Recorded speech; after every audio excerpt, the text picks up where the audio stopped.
So as we continue our series on the 7 capital sins, I again want to introduce the sin of wrath or anger with the words of Dr. Bob Schuchts that I've been using, tying our wounds to the capital sins, because that's why I'm preaching on these in this series on healing. He says if you use anger to gain power and control, my guess is that you struggle with feelings of powerlessness and fear. If you use anger to gain power and control, my guess is that you struggle with feelings of powerlessness and fear. I would also want to add to this on this topic that anger is one of those feelings, those sentiments, that men very often fall into as a cover for their real feelings, because men very often are not aware of what's really going on inside of them. And so I would definitely say that if you are prone to anger, but especially men, you might want to look a little bit deeper to see if there's something else there. But what is anger? What is wrath? What is this sin? Anger is the passionate response to a perceived injustice. It is the passionate response to a perceived injustice. Now, I said sin, what I meant was feeling. And we'll talk about why I need to clarify that in just a moment. But as with all feelings, we need to deal with it properly. I'm not going to review it today, but as I've spoken frequently about feelings, including this one, we need to make sure that we feel it without suppressing it, that we do not sin, and that we surrender it over to our blessed Lord. The key word here is perceived injustice.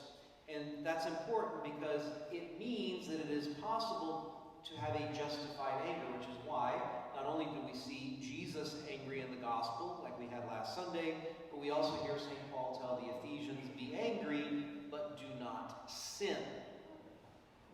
Now, what is a justified anger? It is an anger which is just in its object, that is, what we are angry about and how much. There are plenty of things there are plenty of real injustices in this world, and therefore it is very legitimate to be angry at many things. It has to be tempered by moderation in its execution. That is, it goes no further than the needed response. And it has to be animated by motives of charity, not revenge. That is, aiming at restoring the good of order and the amendment or the improvement of the guilty person. It is not a matter of revenge. It's not about taking out the anger on the other person. It's rectifying what injustice has been done and making sure that the guilty person does better. But before we speak about what sinful anger is, we need to make two distinctions to be clear. One is that anger is different from hatred.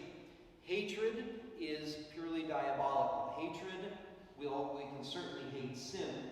We cannot hate anyone without being in a very grave sin. Hatred is as bad as it gets. And while unjust anger is a sin, we also want to make sure that we're clear on the fact that if you are not angry when you ought to be, then you are also suffering from a defect. There are plenty of real injustices in this world, and they should make us angry. I use the most dramatic example, of course, of abortion. If the killing of innocent children in the womb does not make you angry, there is a problem in your heart. There are many more, of course. That just happens to be the worst and most diabolical. But there are plenty of injustice in the world, and they should make us angry.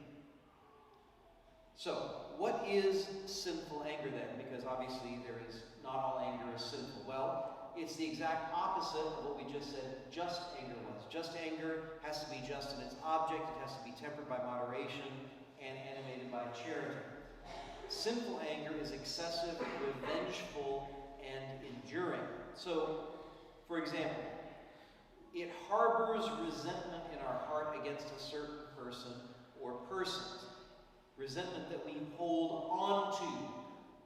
We harbor it, we encourage it, we feed it. When we plot harm for anyone by word or deed, and tied to that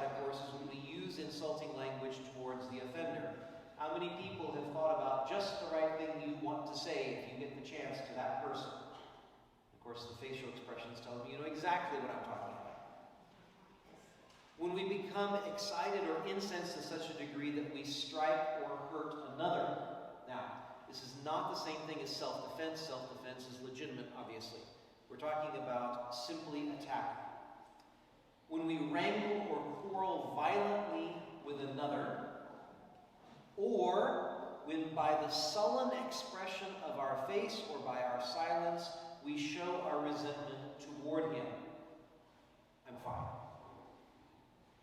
Our sin is very serious if we then harbor this rancor or hatred in our hearts for days, months, years, and abstain from marks of kindness and friendship.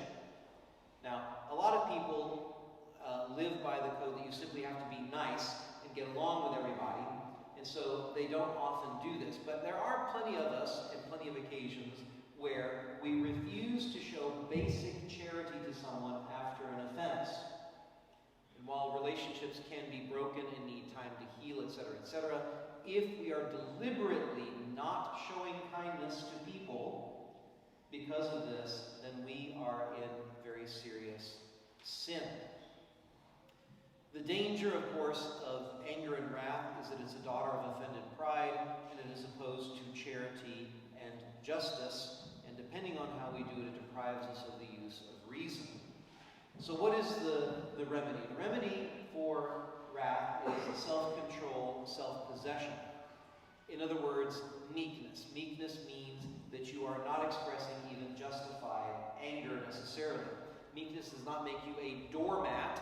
It is a virtue which requires grace and self-control. And it doesn't mean that you tolerate injustices unnecessarily, but there are plenty of injustices that can be tolerated. So what should we do then if we are tempted to wrath? Well, first of all, we want to remember the words of the Lord's Prayer, and that asks that we be forgiven insofar as we forgive others. So therefore, we want to practice that forgiveness. We also want to remember the example of our blessed Lord, who in the midst of being betrayed by him, calls Judas his friend. Now, we're not Jesus, so that might be a little more difficult for us, but that is our example. And we need to avoid thoughts of injury or harm coming to the person who has offended us. I would also probably add that we should also not relish the schadenfreude of enjoying when we hear bad things happening to people that have offended us. But of course, our blessed Lord gives us the best example of how to do this from the cross, when, as he is experiencing the greatest injustice ever perpetrated by any human being to anyone, prays for those who are crucifying him by asking his Father to forgive them, for they know not what they are doing.